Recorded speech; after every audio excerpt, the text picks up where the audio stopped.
రాష్ట్రంలో రికార్డు స్థాయిలో కిక్కెక్కింది. 2023లో 36,151 కోట్లకు పైగా విలువైన సరుకుని మందుబాబులు తాగేశారు.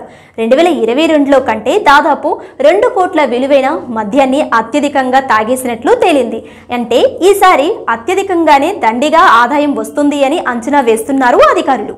రాష్ట్రంలో ఏడాదికి మద్యం అమ్మకాలు జోరందుకుంటున్నాయి. రికార్డు స్థాయిలో అమ్ముడుపోతున్నాయి. వాణిజ్య పనుల శాఖ తరువాత అత్యధికంగా ఆదాయాన్ని తెచ్చిపెట్టే అబ్కారీ శాఖ 2023లో రాష్ట్ర ప్రభుత్వానికి భారీగా రాబడి తెచ్చిపెడుతుంది. గత ఏడాది 35,000 కోట్లకు పైగా ఆదాయాన్ని తెచ్చిపెట్టిన అబ్కారీ శాఖ 2023లో అంతకంటే ఎక్కువ రాబడి వస్తుంది అని అంచనా వేస్తుంది. 2023లో 36,151 కోట్లకు పైగా విలువైన అమ్మకాలు జరిగాయి. 2022లో కంటే దాదాపు 2,000 కోట్ల విలువైన విక్రయాలు జరిగినట్లు గణాంకాలు చెబుతున్నాయి.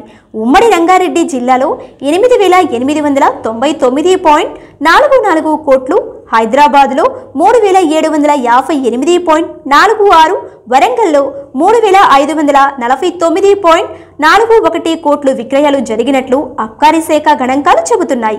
నవంబర్కి గత లైసెన్స్ కాలం తీరుతుంది కాబట్టి ఆ నెలలో భారీగా అమ్మకాలు పడిపోయాయి.